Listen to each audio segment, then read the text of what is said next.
हमने आपको हेडिंग कौन सी पढ़ाई है बेटा? सॉल्युबिलिटी। सॉल्युबिलिटी क्या होता है? किसी भी सब्सटेंस का किसी सॉल्वेंट के अंदर मैक्सिमम डिसॉल्व होना ही क्या कहलाता है? सॉल्युबिलिटी। बताओ, सॉल्युबिलिटी डिपेंड्स ऑन, किस पे डिपेंड करती है? बताओ बेटा। Number one, nature of solute. Number दो, नेचर ऑफ सॉल्वेंट। नंबर तीन, टेम्परेचर। और नंबर चार, प्रेशर। क्लियर है? नई लाइन से लिखो। अब लिखो सॉल्युबिलिटी, हेडिंग डालो सॉल्युबिलिटी, हेडिंग डालो सॉल्युबिलिटी, और नीचे लिखो टू टाइप, नीचे लिखो to type.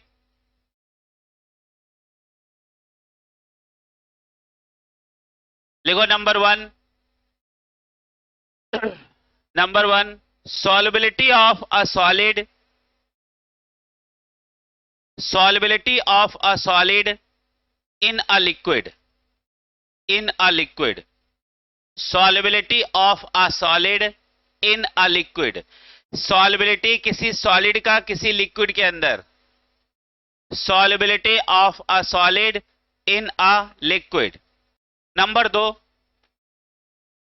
solubility of a gas, number दो, solubility of a gas in a liquid, in a liquid. दो टाइप लिख लिए हो? हाँ, तो जहां लिखा है solubility of a solid in a liquid, उसी के आगे ब्रैकेट में लिखो, लिखो, लिखो solubility of solid in liquid। इसको ऐसे समझते हैं, solubility of solid in liquid, बोलने में थोड़ा आसान लग रहा है। ब्रैकेट में लिख लो solubility of solid in liquid। कहां लिखना था मालूम है? नंबर वन के आगे, नंबर टू के आगे लिखो ब्रैकेट में solubility of gas in liquid, solubility of gas in liquid। मतलब इस सरल भाषा में बोलना है, वही सेम चीज लिखी जो लिखी है, कोई नई चीज नहीं, 4-5 नंबर करके ना लिख लेना। अब पहली हेडिंग डालो solubility of solid in liquid, solubility of solid in liquid, solubility of solid in liquid। अच्छा एक बात बताओ, क्या हर सॉलिड लिक्विड के अंदर डिसॉल्व हो सकता है? बताओ, हो सकता है? नहीं हो सकता है। कुछ सॉलिड डिसॉल्व हो सकते हैं और कुछ सॉलिड डिसॉल्व नहीं होंगे। तो नीचे लिखो। अच्छा एक और बात बताओ, डिसॉल्व होना एक प्रोसेस फॉलो करता है, जैसे में तैसा डिसॉल्व होता है। जैसा सॉल्यूट का नेचर हो वैसा ही यदि सॉल्वेंट का नेचर है तो ये सॉल्यूट इस सॉल्वेंट के अंदर डिसॉल्व हो जाएगा और सॉल्यूशन तैयार कर लेगा, है ना? तो इसको बोलते हैं लाइक डिसॉल्व लाइक। जैसे सॉल्वेंट के अंदर उसके जैसे ही नेचर वाला सॉल्यूट डिसॉल्व होगा। जैसे पोलर सॉल्यूट पोलर सॉल्वेंट के अंदर डिसॉल्व होगा, non polar solute non polar solvent के अंदर डिसॉल्व होगा। क्लियर है? अच्छा एक और बात है, कभी कभी कुछ नॉन पोलर चीजें पोलर के अंदर डिसॉल्व हो जाती हैं, है? ऐसा कोई एग्जांपल बताओगे? कुछ नॉन पोलर चीजें पोलर के अंदर डिसॉल्व हो जाती हैं, कोई नाम बताओगे? चीनी, पानी, सबसे बेहतरीन एग्जाम्पल, चीनी पानी। तो हाँ, नमक, नमक, नमक और पानी। हाँ, अब मेरी बात समझो। नहीं, नमक तो पोलर है, पोलर है, पोलर है लेकिन डिसॉल्व नहीं होता। पूछो कैसे? देखो, नमक और पानी का घोल तुमने तैयार कर लिया, जबकि पोलर पोलर के अंदर डिसॉल्व हो जाना चाहिए था, है ना? देखो, पोलर पोलर के अंदर डिसॉल्व नहीं हुआ, अभी तुम्हें बताएंगे कैसे नहीं हुआ। और इधर देखो, चीनी नॉन पोलर, पानी पोलर के अंदर डिसॉल्व हुआ। ये भी डिसॉल्व नहीं हुआ। यदि ये डिसॉल्व होता तो गर्म करने के बाद चीनी दोबारा तुम्हें नहीं मिलती। हाँ, चीनी अपने छोटे से छोटे रूप में चली गई पानी के अंदर डिसॉल्व होके, लेकिन वो 100% डिसॉल्व नहीं हुई। पूछो क्यों? क्योंकि वो नॉन पोलर नेचर की है ना। अब हमको लगा अच्छा चलो अच्छा चेक करते हैं डिसॉल्व हुई या नहीं हुई। हमने उसको क्या किया, स्टोव के ऊपर रख दिया, नीचे से गर्म करना शुरू, देखा चीनी फिर मिल गई और डिसॉल्व हो गई होगी 100%, तो वो मिलती नहीं। ऐसे ही नमक और पानी का घोल ले लो, तो देखो केमिस्ट्री में 100% रूल कोई भी फॉलो नहीं करता। अभी देखो नमक और पानी वाला देखा, पोलर पोलर दोनों है ना। अब पानी और नमक का घोल तुमने लिया और सेम काम तुम करो यही, चाहे तो नीचे से गर्म कर दो और चाहे तो ऐसे ही रख दो। देखो नमक नमक बच जाएगा, पानी उड़ जाएगा। क्लियर है? तो चलिएगा लिखो, पहला पॉइंट लिखो। लिखो every solid does not dissolve in given liquid. Every solid does not dissolve in a given liquid while, जबकि, while, बैठ जाओ बेटा बैठ जाओ, while NaCl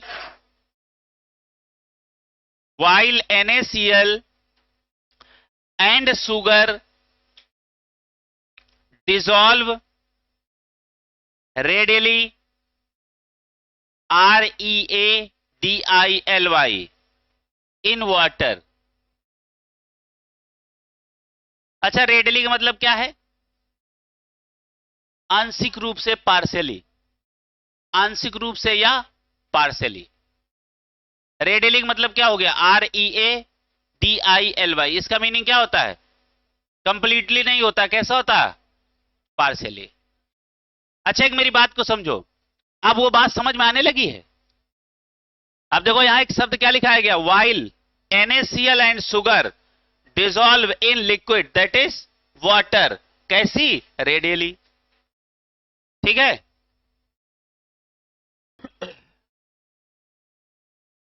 फुल स्टॉप करने के बाद लिखो while naphthalene and anthracene, while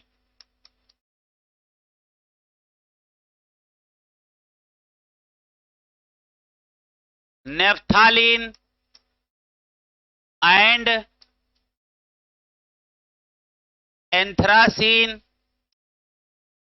लिखो while naphthalene and anthracene dissolve readily in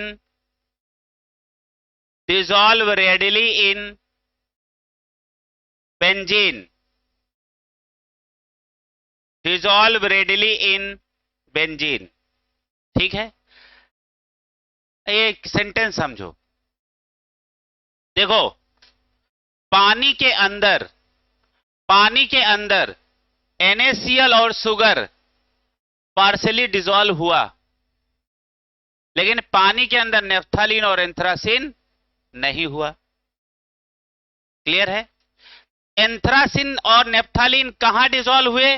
benzene में, लेकिन बेंजीन में NaCl और शुगर नहीं डिसॉल्व होगा। ठीक है, तो पहली वाली लाइन क्लियर हुई।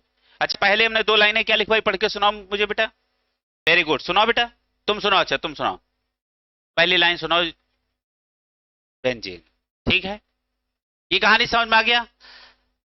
अच्छा बताओ, NaCl और शुगर कहां रेडिली डिसॉल्व होगा? वाटर में।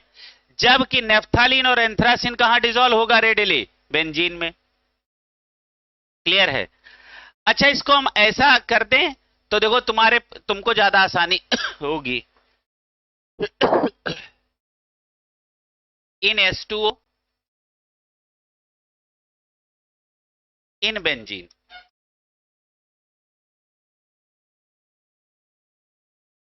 देखो ये आप एकदम 100% आपका कॉन्सेप्ट हो जाएगा क्लियर। ये दो एग्जांपल लिखो, पानी के अंदर, बेंजीन के अंदर। लिखो बेटा, ऐसे करके लिखो। और इसमें पहला लिखना, फिर इसका दूसरा, फिर इसका पहला, फिर इसका दूसरा। पहला पॉइंट लिखो, यहां पे लिखो, लिखो NaCl एंड, पहला पॉइंट लिखो, अभी सब क्लियर होता। लिखो NaCl एंड सुगर डिसॉल्व इन क्या? डिसॉल्व रेडली इन H2O। ठीक है। और नीचे लिखो, लिखो लिखो यहां पे लिखो naphthalene and anthracene does not dissolve in H2O। इसे एकदम क्रिस्टल क्लियर होगा। यहां ये डज नॉट को गोले बंद करना,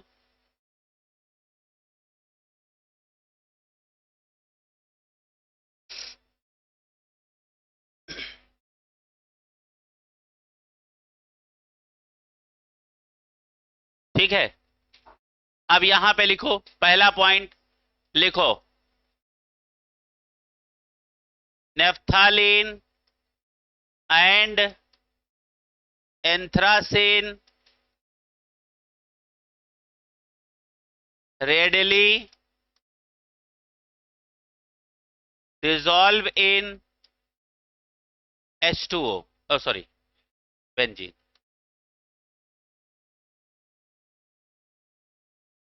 समझ में आ रहा? नीचे क्या लिखोगे? NaCl and sugar does not dissolve in benzene.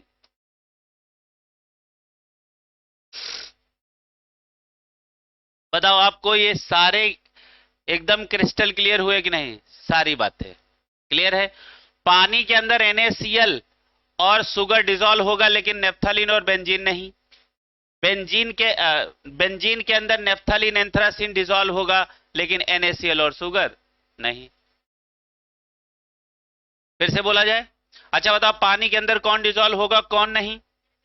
NaCl sugar dissolve होगा, लेकिन नेफ्थालीन और एंथ्रासीन नहीं। बेंजीन के अंदर कौन डिसॉल्व होगा? नेफ्थालीन और एंथ्रासीन डिसॉल्व होगा, लेकिन सुगर और NaCl नहीं। एकदम क्रिस्टल क्लियर हो गया? क्लियर है? अच्छा बताओ, ऐसा क्यों हुआ?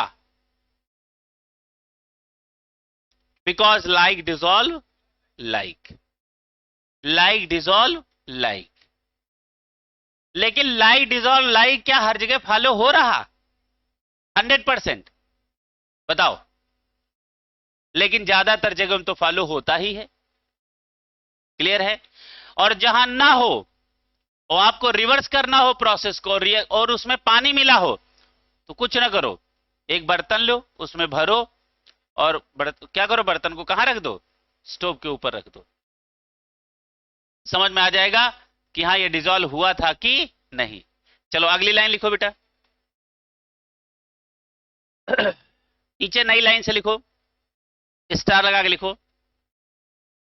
इट इज ऑब्जर्व दैट, अच्छा ऐसे लिखो, from above it is observe that, है ना? लिखो from above it is observe that polar solute dissolve in polar solvents, polar solute dissolve in polar solvent,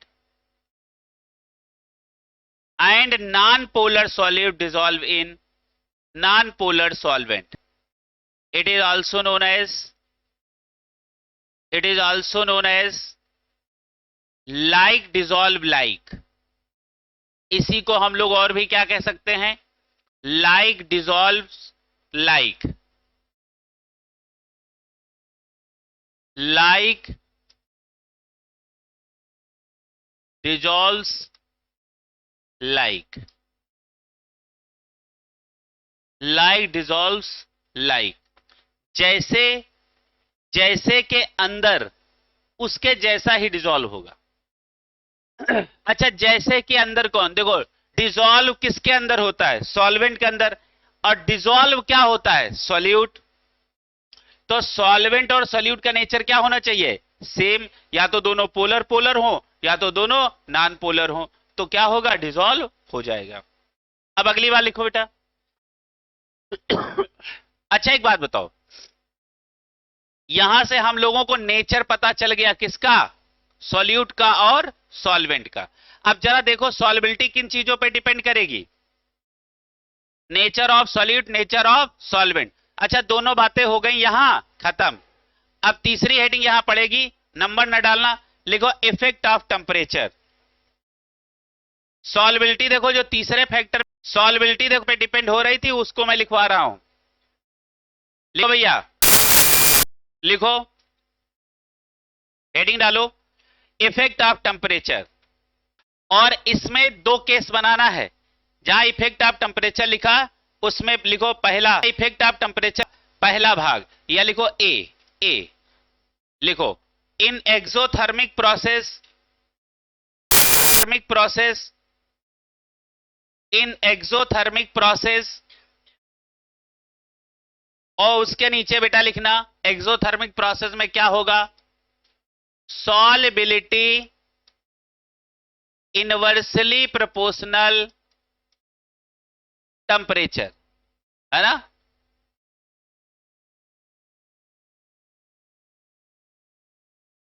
नीचे लिखो बिकॉज, नीचे लिखो because exothermic process, because exothermic process favoured by, बता दो बेटा, फेवर्ड बाय लो टेम्परेचर। लिखो because, क्या लिखेंगे, exothermic process favoured by low temperature according to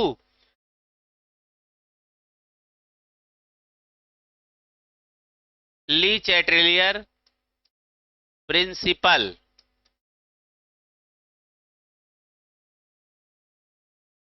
according to Le Chatelier principal.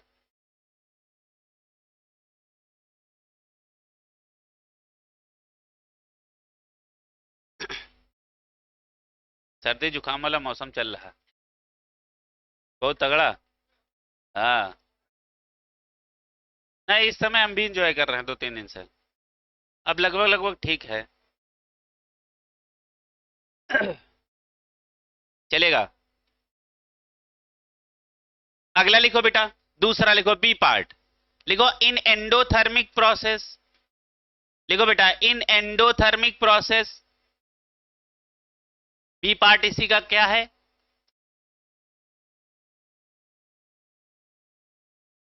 In endothermic process. अच्छा एंडोथर्मिक प्रोसेस में क्या होगा, लिखो बेटा सॉल्बिलिटी डायरेक्टली प्रोपोर्शनल टेम्परेचर। नीचे लिखो बिकॉज, बिकॉज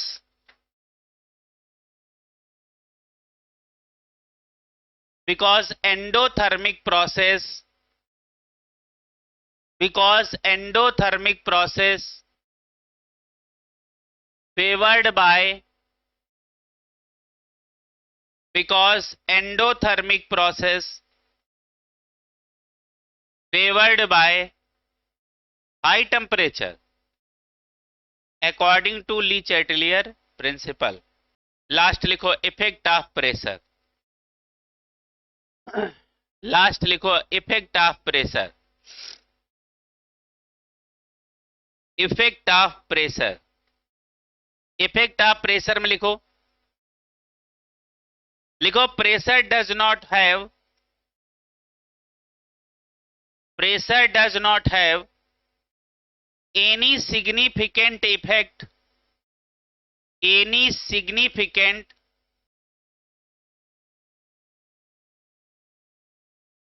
अच्छा, सिग्निफिकेंट का मतलब समझते हो ना, मतलब महत्वपूर्ण। सिग्निफिकेंट का मतलब क्या होता है? महत्वपूर्ण, है ना। तो हमने क्या लिखाया? Solubility does not have any significant, मतलब सॉरी, प्रेशर डज नॉट क्या हैव एनी सिग्निफिकेंट इफेक्ट। इसका मतलब क्या है? प्रेशर का कोई महत्वपूर्ण भाग या महत्वपूर्ण प्रभाव, वेरी गुड, नहीं होता है। हाँ लिखो, pressure does not have any महत्वपूर्ण इफेक्ट हाँ on on solubility of solid, solubility of solid, pressure does not have any significant effect on solubility of solids in liquids, solids in liquids, full stop। अच्छा बताओ इसका कारण क्या है? इसके आगे इसका कारण लिखा रहे हैं कि क्यों सिग्निफिकेंट इफेक्ट नहीं है। कौन बताएगा?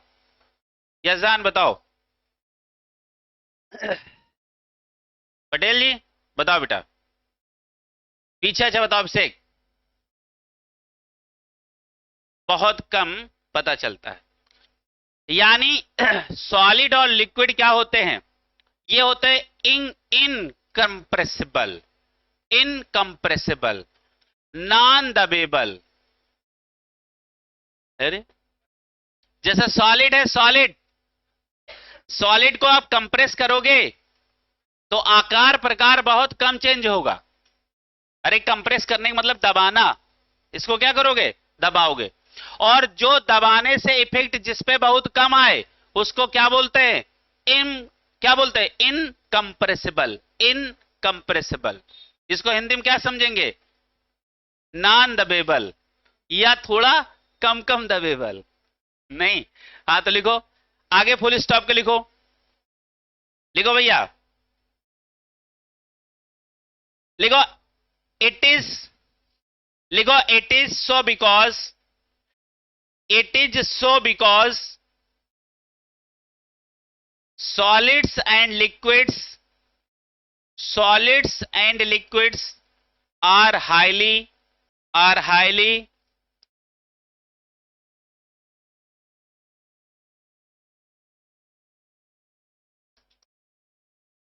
incompressible, incompressible।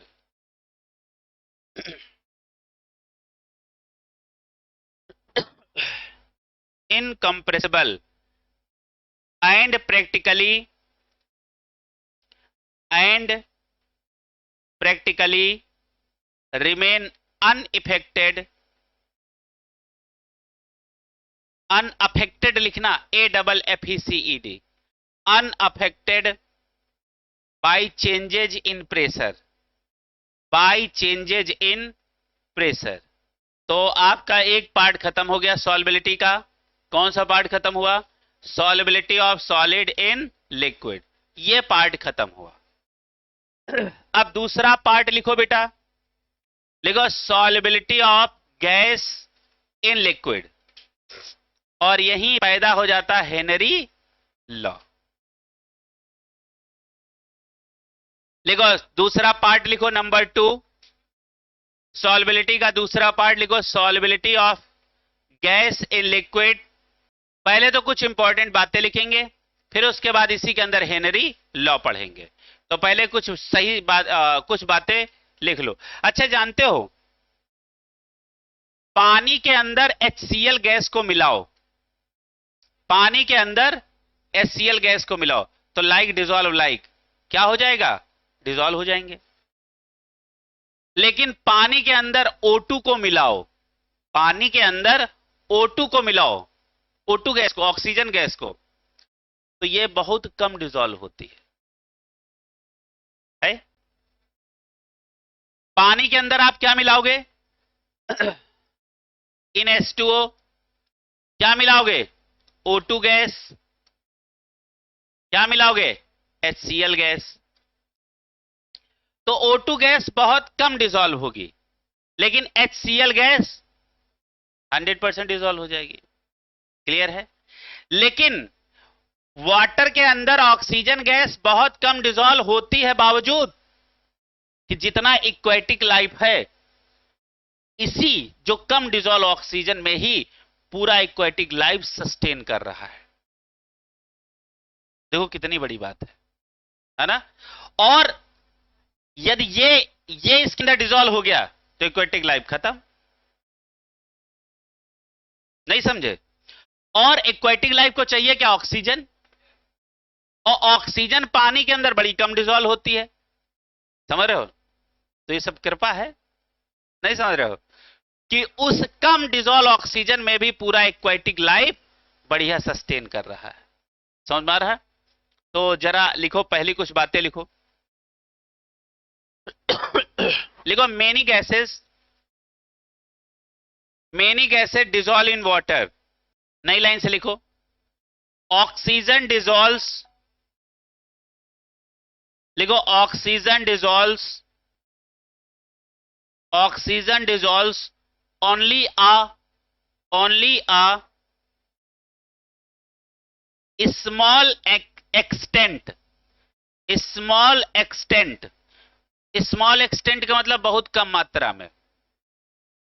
In water, full stop करके इसी का आगे कंटिन्यू करो। It is this. ये तुम समझ रहे हो कहां का अंग्रेजी चल रही? हाँ, लिखो इट इज दिस। लिखो it is.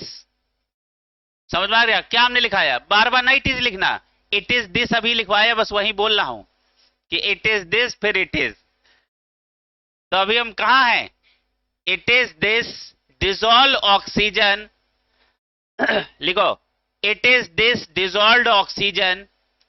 It is this dissolved oxygen which sustain SUSTAINS,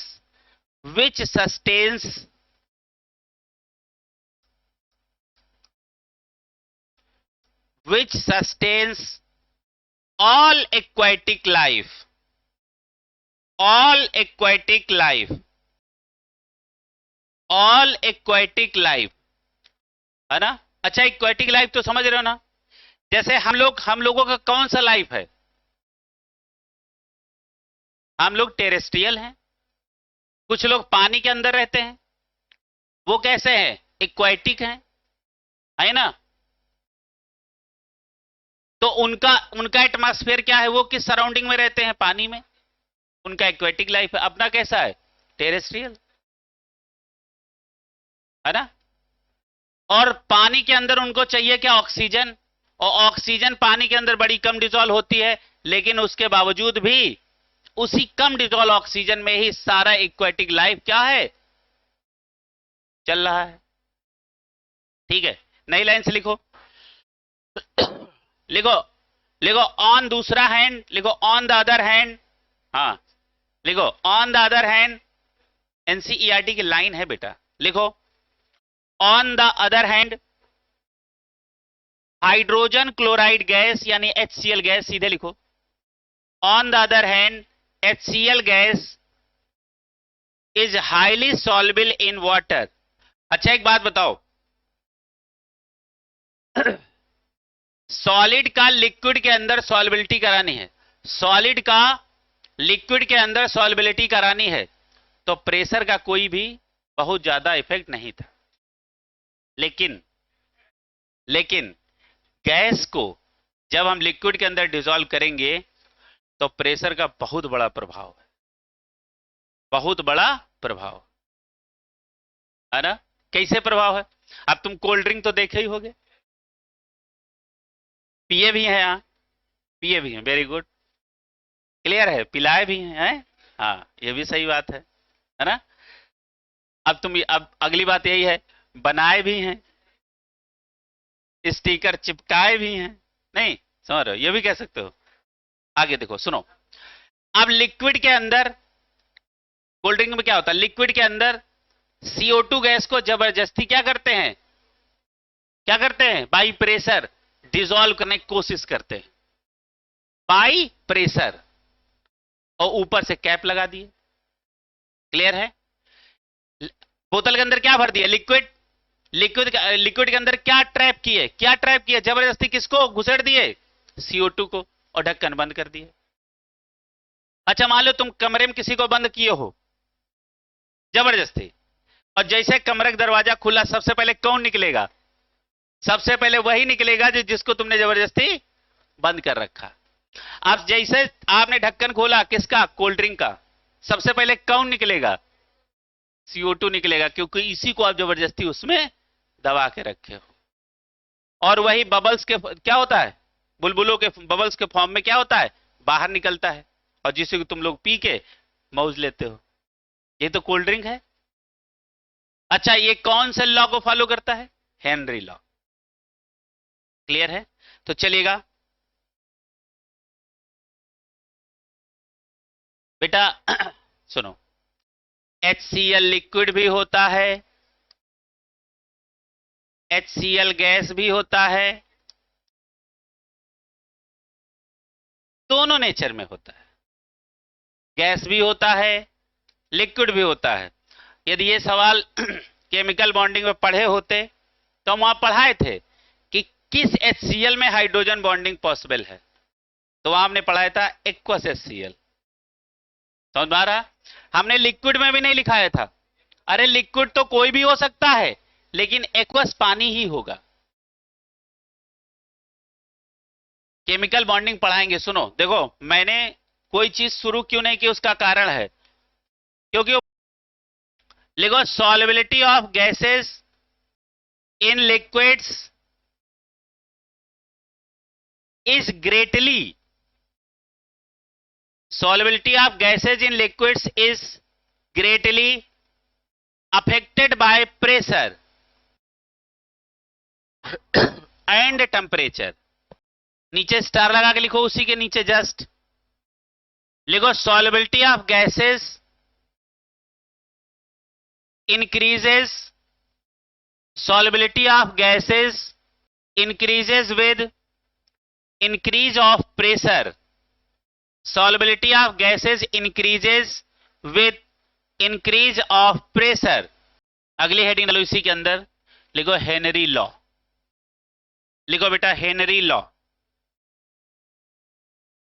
अब इसी में बताएंगे आगे। लिखो हेनरी लॉ। लिखो the solubility of a gas, लिखो बेटा the solubility of a gas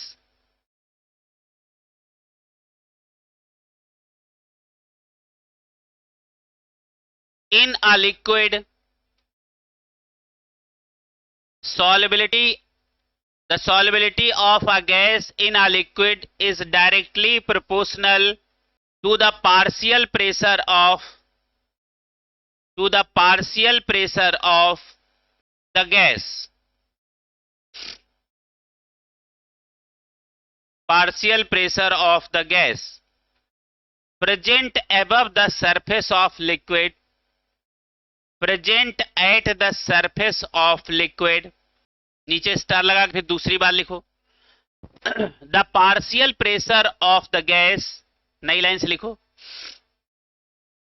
the partial pressure of the gas, the partial pressure of the gas in vapour phase. और पार्शियल प्रेशर को P से लिख लेना, स्मॉल p से, क्योंकि यही शब्द हम इस्तेमाल कहां करेंगे? फार्मूले में। The partial pressure of the gas in vapor phase is directly proportional to the mole fraction of the gas, to the mole fraction। जरा मोल फ्रैक्शन को x से लिख लेना, mole fraction of the gas in the solution. तो बताओ formula क्या बना? P directly proportional x, है ना? और P डायरेक्टली प्रोपोर्शनल को इक्वलिटी में लाओ, तो यहां एक कांस्टेंट डाल देना KH, और ये क्या हो गया? x। तो ये फार्मूला बन गया। लिखो partial pressure in vapour phase equal to क्या हो जाएगा? KH और इनटू x। यहां x क्या है? Mole fraction. अब नीचे लिखो के एच क्या है, लिखो हेनरी कांस्टेंट।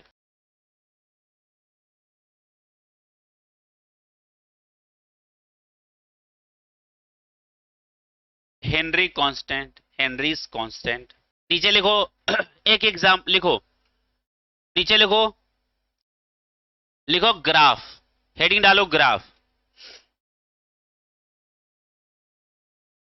नीचे लिखो ग्राफ, और ग्राफ में एग्जांपल लिखो, किसके बीच में ग्राफ लिखो,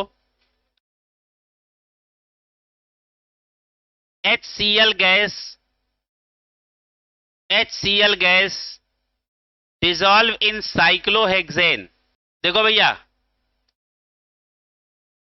यहां पे पार्शियल प्रेशर इधर चलेगा, इधर चलेगा मोल फ्रैक्शन,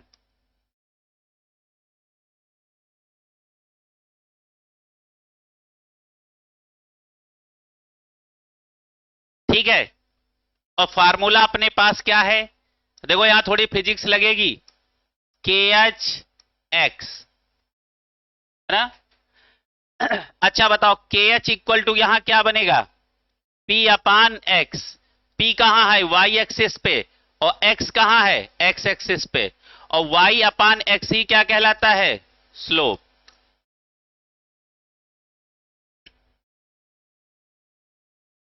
घूम गए क्या, यही तो स्लोप है। अरे टेन थीटा इक्वल टू क्या होता है, वाई बाई एक्स, और टेन थीटा क्या होता है, स्लोप होता है। एक्स पे खड़े हो, वाई की तरफ चलो, लिख लो बेटा इसको, लिखो। बताओ पी कहां मौजूद है, वाई एक्सिस पे, एक्स कहां मौजूद है, एक्स एक्सिस पे। ये एक्स मोल फ्रैक्शन है, ये एक्स एक्सिस है, ये वाई एक्सिस है, और ये क्या है बहुत देर से इसी में परेशान थे, ये मोल फ्रैक्शन है, क्लियर है। और y बाई एक्स का ही नाम क्या होता है, स्लोप, क्लियर है। अच्छा एक बात बताओ, स्लोप कैसा होगा, अच्छा देखो कैसा होगा, इसको जानने के लिए आप क्या करोगे बताओ।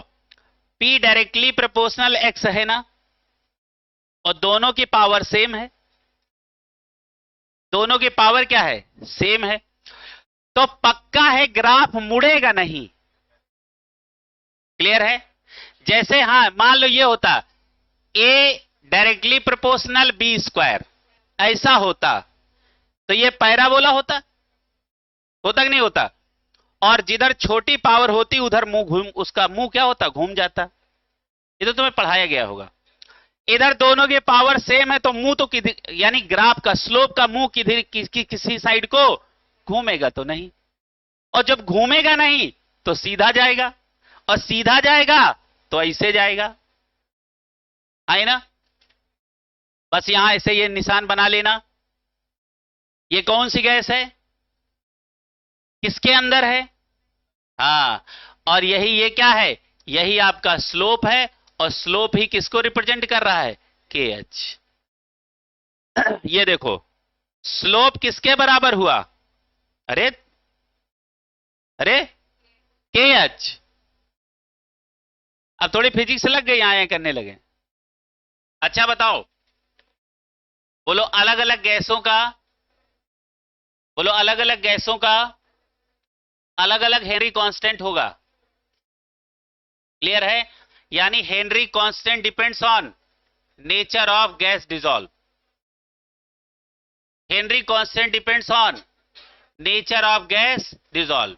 तो अगली स्टार लगा के लिखो बात, लिखो, लिखो different gases have different K H, लिखो डिफरेंट गैसेस, लिखो different gases have different K H value, different K H value at same temperature.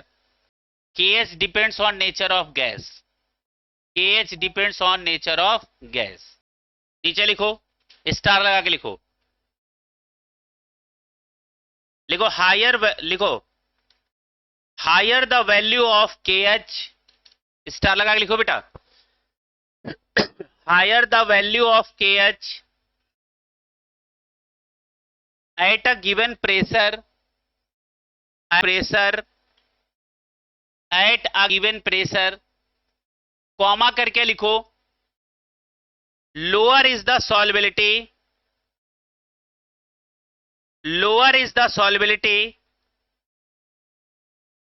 of the gas in the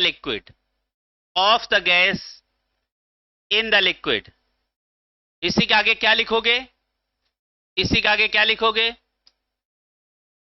solubility inversely proportional KH।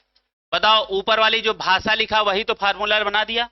नीचे star लगा के लिखो, फिर से लिखो KH directly proportional T। नीचे स्टार लगा के लिखो KH directly proportional T। Clear है? अच्छा एक बात बताओ, यदि KH T के डायरेक्टली प्रोपोर्शनल है, यहां ध्यान से देखो, यदि KH T के डायरेक्टली प्रोपोर्शनल है तो पक्का है कि सॉल्युबिलिटी इनवर्सली प्रोपोर्शनल टेम्परेचर होनी चाहिए,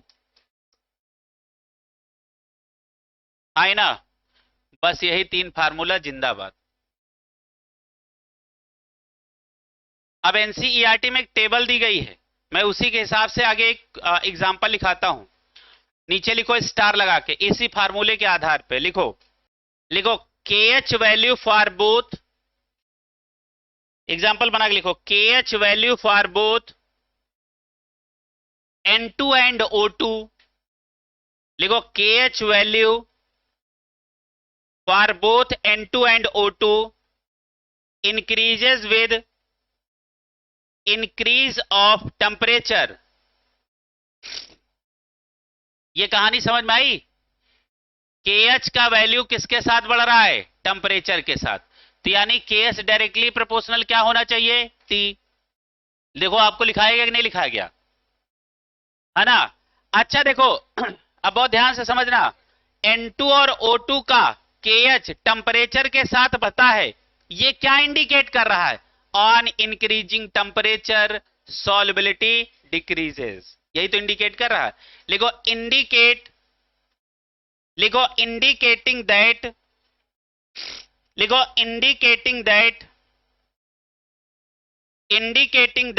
the solubility of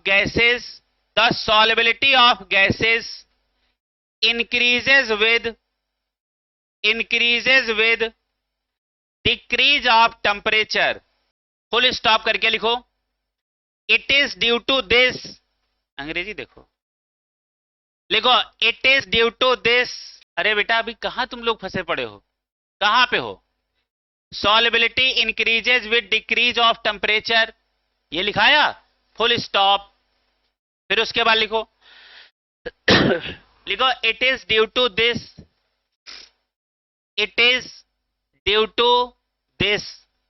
region,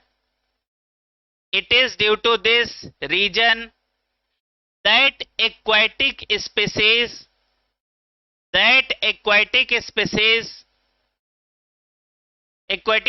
के नीचे अंडरलाइन करो, is more comfortable, aquatic species is more comfortable, अब more comfortable के नीचे अंडरलाइन करो, in cold water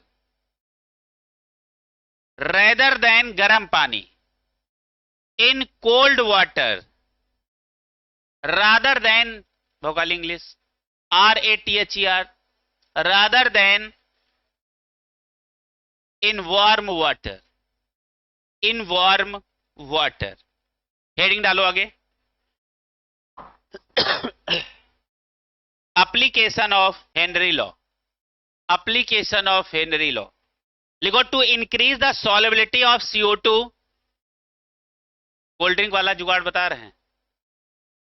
पहला एप्लीकेशन क्या है? To increase the solubility of CO2,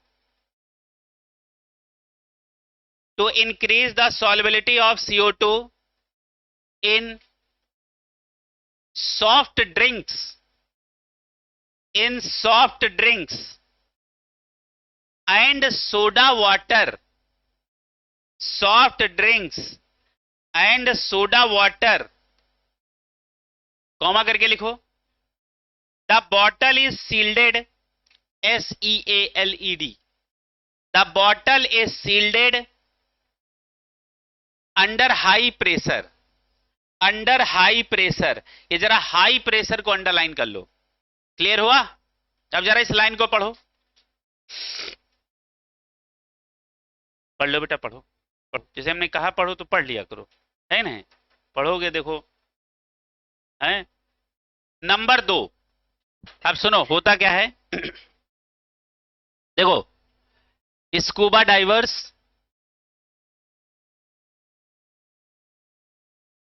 scuba divers,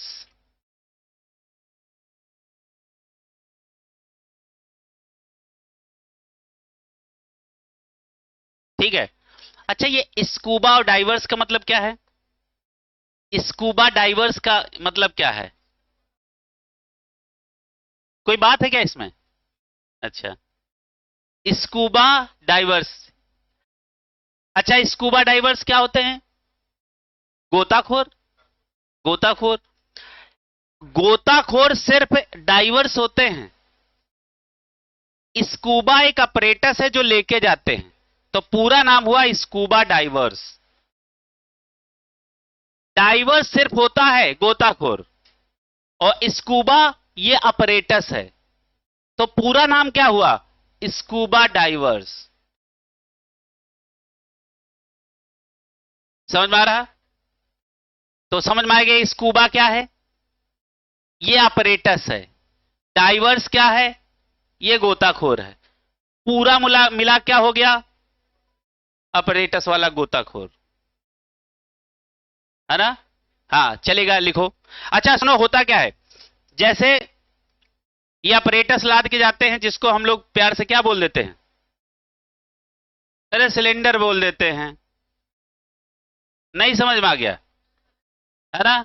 cylinder नहीं बोल देते हैं, वो अपरेटस होता है। हम बोल क्या देते हैं? सिलेंडर, नहीं बोल देते हैं। अच्छा मेरी बात को समझो, जैसे उसमें नॉर्मल गैसें भर के ले गए, जैसे एटमॉस्फेयर वाली गैसें उसमें सिलेंडर में भर लो और ले चले जाओ, तो नीचे क्या है? प्रेशर ज्यादा है। प्रेशर ज्यादा है तो पक्का है गैसों की सॉल्युबिलिटी बढ़ जाएगी। अरे अभी पढ़ाया, अभी पढ़ाया, देखो सबसे प्रेशर वाली लाइन देखो, प्रेशर वाली लाइन देखो सबसे पहले, देख लो नहीं देख लो। आज जब सवाल लगवाएंगे हमको किसके सोल्यूशन, क्या आज तुम्हारे अच्छा सोल्यूशन में कुछ सवाल लगे नहीं? पहले सवाल पे रुके हैं के पहले पे रुके हैं। 40 दिए थे, 40 कितने लोग लगाए हैं? लग गए, ठीक, वेरी गुड, बहुत बढ़िया। 34, वेरी गुड, बहुत बढ़िया। अब सुनो, अच्छा अब लगते होंगे तो अच्छा लगता होगा, और कभी हमने ट्राई नहीं किया तो पक्का है वो तुमसे लगेंगे भी नहीं। जो सवाल ना आए आगे बढ़ो, सवाल ना आए आगे बढ़ो। क्या मान लो एको ना आए तो फिर आगे बढ़ो। हमने कब कहा फिर आगे बढ़ो? ये सन न सही कोई और सन सही। नहीं समझ रहा? कौन सन? जैसे ये चल नहीं रहा 22, 23, 24, 25, नहीं? हाँ सुनो, हाँ तो जब सिलेंडर के अंदर भरी हुई, जैसे मान लो एटमॉस्फेयर से उसने गैस अपने अपरेटस में भरी और उसको लाद के चला गया, जैसे जैसे वो सी के अंदर जाएगा वाटर का प्रेशर बढ़ेगा। अच्छा वो उसी सांस ले रहा है, तो क्या होगा? हाई प्रेशर पे जो गैसेस सिलेंडर के अंदर भरी हैं वो उसके जो ब्लड में हैं वो डिसॉल्व होना फास्ट हो जाएंगी, फास्ट हो जाएंगी, पक्का। तो डिसॉल्व हो रही हैं, अभी तक मजा आ रहा, नीचे जा रहे जा रहे जा रहे जा रहे, क्लियर है? इनको जाने में तकलीफ नहीं होगी, लेकिन जैसे ही ये नीचे से ऊपर आए, प्रेशर घटा, प्रेशर, पानी का प्रेशर क्या है, दबाव घटा। तो इनके जो डिसॉल्व नाइट्रोजन गैस थी ना ब्लड के अंदर, वो बुलबुले बना के बाहर निकलने की कोशिश करेगी। अब सारी एपिलरी कैपिलरी फाड़ डालेगी। तुम सोचो, डॉक्टर साहब जब देखो आपको सुई लगाते हैं तो उसके पहले ऐसे ऐसे करते रहते हैं, है ना, कि कोई बबल ना जा पाए। बबल जानते हो कितना खतरनाक चीज होता है? जैसे देखो, जैसे ये मान लो कैपिलरी है या ये वेन है, मान लो इसको, ये है, ठीक बेटा, और इधर ब्लड है, और इधर आ जाए एक एयर बबल, यहां ब्लड है, क्लियर है, और ये बबल आगे आगे चले, क्योंकि अब ये वाला ब्लड इस ब्लड से मिल नहीं पा रहा ना, बीच में कौन आ गया, बबल, क्लियर है। तो ये बबल जहां जहां जाएगा आपको वो भयंकर पेन होगा, और कहीं ये ऐसी जगह पे चल गया जहां डिसकंटिन्यूटी ऑफ ब्लड बर्दाश्त नहीं कर पाएगा, समझ में आ रहा, समझ रहे हो, तो वहां तो ये जानलेवा हो जाएगा। यदि किसी को किसी में बहुत ऑक्सीजन भर दी जाए तो वो शहीदों की लिस्ट में आ जाएगा, अब वो पक्का चला जाएगा। तो जब इंजेक्शन डॉक्टर साहब लगाते देखो ऐसे ऐसे किया करते, जो हो निकल जाओ, फिर ऐसे ऐसे नीचे दबाते रहते, एक दो बूंद दवाइए तो इसे बर्बाद कर देते, नहीं समझ रहे हो। और पेशेंट कहता है ये देखो ये सब बहवाए दे रहे हैं, नहीं समझ रहे हो, कहाँ लगाएंगे, क्या फायदा होगा, नहीं, लेकिन वो बेचारे करे क्या, वो बबल निकाल रहे होते, है कि नहीं। चलेगा आगे, बहुत ध्यान से देखो। हाँ ये कहानी समझ में आ गई तो लिखो। हाँ तो सुनो, फिर क्या किया गया, फिर क्या किया गया कि उनके सिलेंडर में नाइट्रोजन ऑक्सीजन के साथ एक गैस और मिला दी गई, दैट इज हीलियम। क्या मिला दी गई, हीलियम। तो ये जो स्कूबा डाइवर्स की प्रॉब्लम थी ऊपर आने में, नाइट्रोजन जो उनकी कैपिलरी से बबल बना के निकलने की कोशिश करती थी, इस कोशिश में बबल्स जो कैपिलरी है उनको रप्चर कर देती थी, या पेनफुल क्या हो जाता था, बड़ा पेनफुल, है ना, मेडिकल कंडीशन आ जाती थी, भर्ती कराना पड़ता था स्कूबा डाइवर्स को। हाँ बेंड्स, ठीक है। तो उसी चक्कर में क्या हुआ, उनके सिलेंडर में क्या हम मिला के डालने लगे, हीलियम। तो ये जो प्रॉब्लमें थी उनसे निजात मिल गई। तो लिखो बेटा, पहली बार लिखो, लिखो स्कूबा डाइवर्स। अब देखो हम एनसीईआरटी की लाइन लिखवा रहे हैं, लिखो स्कूबा डाइवर्स मस्ट कोप। कोप को तो हमने कल ही बताया था क्लास में, कोप का मतलब होता है टॉलरेट करना या झेलना। तुम्हारे बायोलॉजी में कोप शब्द का इस्तेमाल हुआ है, नहीं इस्तेमाल हुआ। अच्छा बताओ कौन से चैप्टर में इस्तेमाल हुआ, हम समझ जाएंगे। कोप शब्द का इस्तेमाल तुम्हारी बायोलॉजी में हुआ है,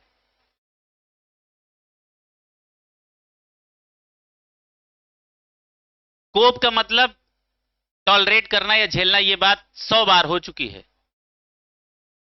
कौन से चैप्टर में इस्तेमाल हुआ ये बताओ, कहां पे इस्तेमाल हुआ, ऑर्गेनिज्म एंड पॉपुलेशन में, एडाप्शन में कोप लिखा है, शब्द वहां इस्तेमाल हुआ कोप।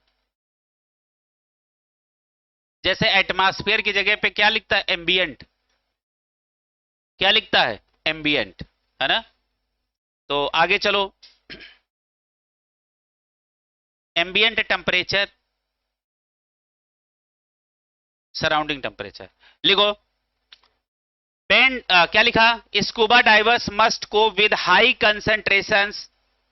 Concentration of dissolve gases, high concentration of dissolve gases. Cope पे गोला लगाओ, कोप पे गोला लगाओ, कोप, कोप का मतलब होता है झेलना या टॉलरेट करना। स्कूबा डाइवर्स मस्ट कोप यानी झेलते हैं high concentration of dissolve gases, समझ में आ रहा, ये समस्या से वो ग्रसित रहते हैं, झेलते हैं, ठीक है। Dissolve gas while breathing air at high pressure, while breathing air at high pressure under water। अच्छा अंडर वाटर ये जो एयर इनहेल कर रहे हैं ये कहां भरी है, सिलेंडर के अंदर, ठीक है, फुल स्टॉप। नीचे लिखो इंक्रीज्ड प्रेशर, लिखो increased pressure increases the solubility of, increased pressure increases the solubility of atmospheric gases, atmospheric gases, atmospheric gases। अच्छा, एटमॉस्फेरिक गैसेस की ब्रैकेट में तुम्हें क्या लिख लेना चाहिए? ये कहां भरा है? अरे लिख लो प्रेजेंट इन द सिलेंडर, भरा इन द सिलेंडर। अरे एटमॉस्फेरिक गैसेस कहां भर के लेके गए हो? सिलेंडर के अंदर, ठीक है। Atmospheric gases in the blood, in the blood, full stop. नई लाइन से लिखो, व्हेन द डाइवर्स, लिखो when the divers come towards surface, लिखो when the divers come towards surface, comma करके लिखो, द प्रेशर ग्रेजुअली डिक्रीजेस। क्या हो जाता है? ग्रेजुअली डिक्रीजेस, लिखो gradually decreases, full stop. This release, उसी का आगे कंटिन्यू रखना, this releases the solubility of atmospheric gases, लिखो बेटा, this releases the dissolve gases, this releases the dissolve gases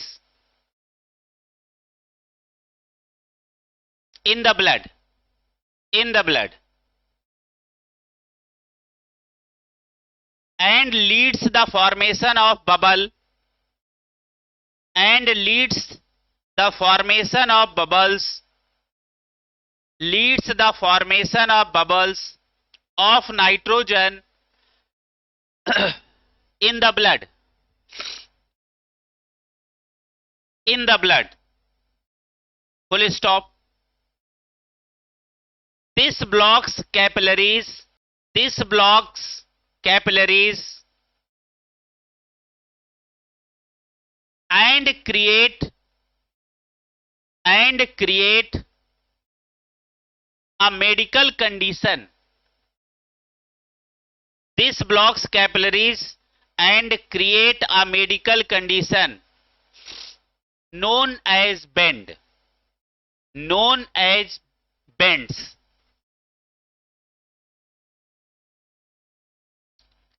इस मेडिकल कंडीशन का नाम क्या रहेगा? बेंड्स। वैसे बेंडिंग मीन्स होता क्या है?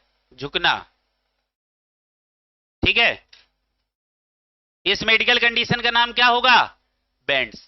इसको गोले में बंद कर, और बेंड्स के आगे लिखो, लिखो which are painful and dangerous to life, which are painful and dangerous to life, dangerous to life. अब नई सुंदर लाइन से लिखो। अब मान लो इससे तुमको बचना है तो तुम क्या करोगे? तो लिखो to avoid bends, AVOID, to avoid bends, to avoid bends. Bends समझ गए हो ना? ये वही मेडिकल कंडीशन है, क्लियर है?